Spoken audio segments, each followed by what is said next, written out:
कभी कभार मुझे याद है पिछले सत्र में हमारी बहुत मजाक उड़ाई गई। मैं नहीं जानता हूं इस प्रकार का भाषा का प्रयोग जो कर रहे थे उचित होता था। यहां तक कह दिया कि आपको वीजा दे रहे हैं पार्लियामेंट में आने का।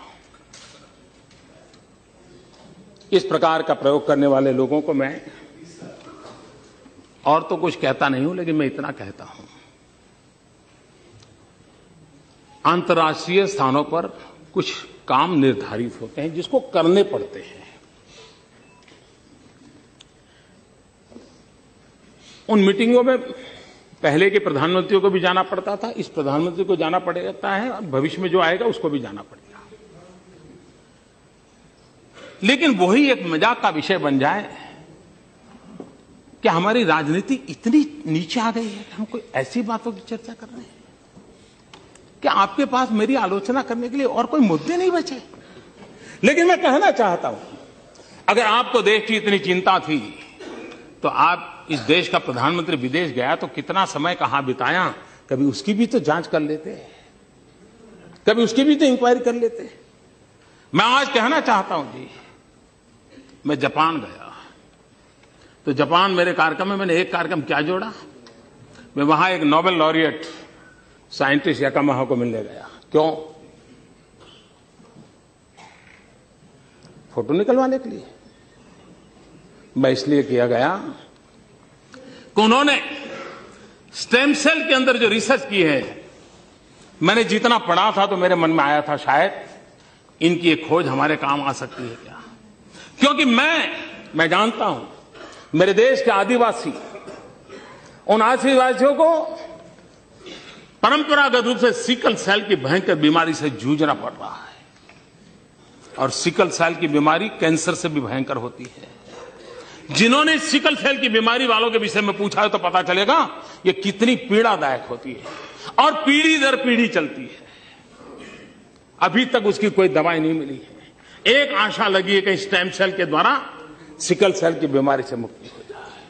हम गए तो वहां गए, उनसे चर्चा की, और बेंगलोर के हमारे साइंस इंस्टीट्यूट के साथ आज उस दिशा में हमारा काम हो रहा है कि स्टेम सेल्स के द्वारा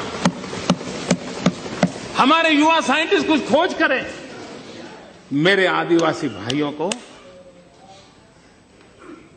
पीढ़ी दर पीढ़ी जो परेशानियों से जिंदगी गुजारनी पड़ती है उससे वो बाहर आए।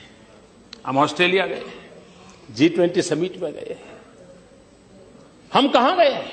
मैं उस किसानों के साइंटिस्ट, एग्रीकल्चर साइंटिस्टों को मिलने गया, उनके लैब में गया जिन्होंने प्रति हेक्टर ज्यादा चना उगाने का और सबसे खराब धरती पर चना उगाने का सफल प्रयोग किया था, रिसर्च किया था। कहीं पढ़ा था मैंने, मेरे मन में पढ़ा था, मैं उनके पास गया।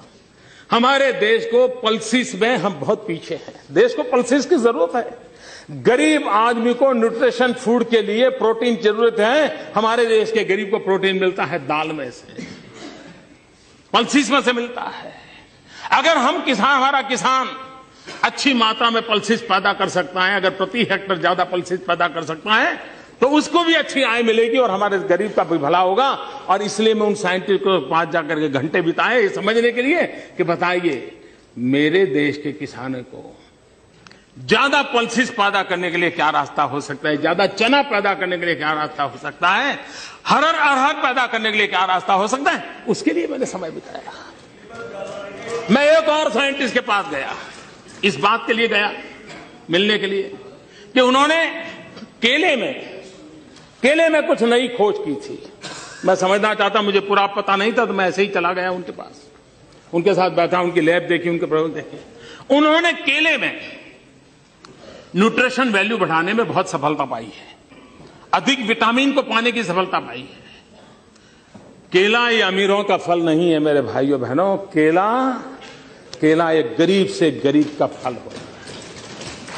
अगर केला उसमें न्यूट्रिशन वैल्यू बढ़ता है, विटामिन अगर ज्यादा अच्छे मिलते हैं और इस प्रकार की खोज के साथ केला बनता है तो मेरे देश का गरीब से गरीब व्यक्ति केला खाएगा, उसको ज्यादा ताकत मिलेगी। अगर विदेश जाते हैं तो इस काम के लिए जाते हैं। देश का गरीब हमारे दिमाग में होता है। देश का आदिवासी हमारे दिमाग में होता है, देश का किसान हमारे दिमाग में होता है।